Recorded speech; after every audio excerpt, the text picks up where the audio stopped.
कहानी रहस्यमयी तालाब जो बुलाता है। राजस्थान के सुनसान गांव भैरवपुर के किनारे एक पुराना अजीब सा तालाब था, जिसके बारे में कहा जाता था कि वह जिंदा है। दिन में वह बिल्कुल शांत दिखता था, लेकिन रात होते ही उसके पानी में नीली रोशनी तैरने लगती थी। गांव वाले कहते, उस तालाब के पास मत जाना, वहाँ कोई है जो अंदर से पुकारता है। कई सालों से लोग दावा करते थे कि जो भी रात को तालाब में अपना चेहरा देखता है, वह पहले जैसा वापस नहीं आता। गांव में रहने वाला क्लास 12 का छात्र अर्जुन बचपन से इस तालाब के रहस्य को जानना चाहता था। उसकी दादी बार बार चेतावनी देती, तालाब इंसान की परछाई वापस नहीं करता बेटा, वहाँ कुछ गलत है। लेकिन अर्जुन कभी पूरी बात समझ नहीं पाया। एक रात वह अपने दोस्त को दवाई देने के लिए घर से निकला ही था कि उसे तालाब की तरफ से एक लड़की की हल्की सी आवाज सुनाई दी, अर्जुन मदद करो। आवाज इतनी जानी पहचानी थी कि उसके कदम खुद ब खुद तालाब की तरफ बढ़ने लगे। तालाब के किनारे पहुंचते ही उसने देखा कि पानी पर नीली रोशनी अजीब तरह से फैल रही थी। अर्जुन ने जैसे ही पानी में झांका, उसे अपनी परछाई नहीं दिखी, बल्कि एक लड़की का चेहरा दिखा।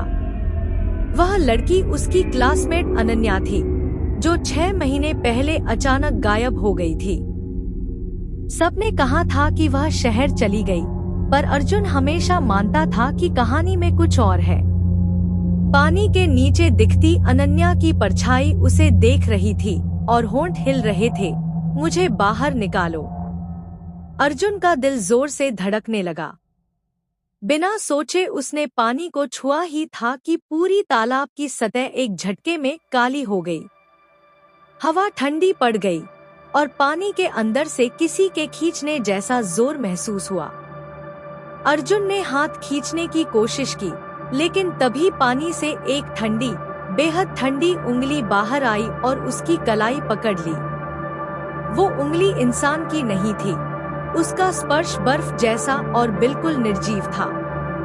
अगले ही पल उसे पानी के भीतर से अनन्या की डरावनी पर दुख भरी आवाज सुनाई दी, अर्जुन यह तालाब आत्माओं को कैद करता है।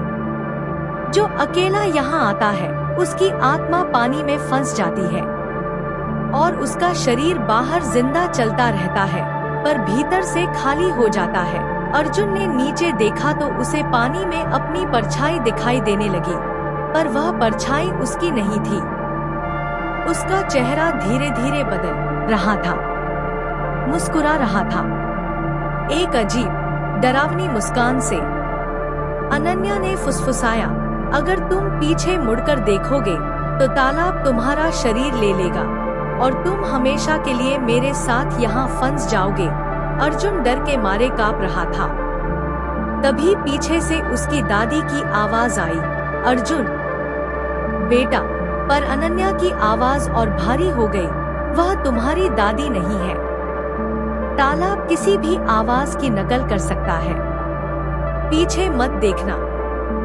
अर्जुन ने आंखें कसकर बंद कर ली और भागने के लिए मुड़ा, लेकिन ठीक उसी समय पानी में उसकी असली परछाई उभर आई। वह परछाई हंस रही थी, बहुत हल्की पर बेहद खतरनाक हंसी, और वह फुसफुसाई, तुम पहले ही चुने जा चुके हो। अगली सुबह गांव वालों ने देखा कि तालाब के किनारे अर्जुन की चप्पलें पड़ी थी। थोड़ी दूर उसका शरीर मिला, पर उसकी आंखें पूरी तरह खाली थी, जैसे किसी ने उसके अंदर की हर चीज निकाल ली हो। और तालाब की सतह पर नीली रोशनी में एक नई परछाई हिल रही थी, अर्जुन की। उस दिन के बाद गांव वाले कहते हैं, रात को अगर तालाब तुम्हें पुकारे और आवाज किसी अपने जैसी लगे, तो समझ जाना वह तुम्हारा अपना नहीं, तालाब तुम्हें बुला रहा है। ऐसी और वीडियो देखने के लिए लाइक, कमेंट्स, शेयर, सब्सक्राइब करना ना भूले।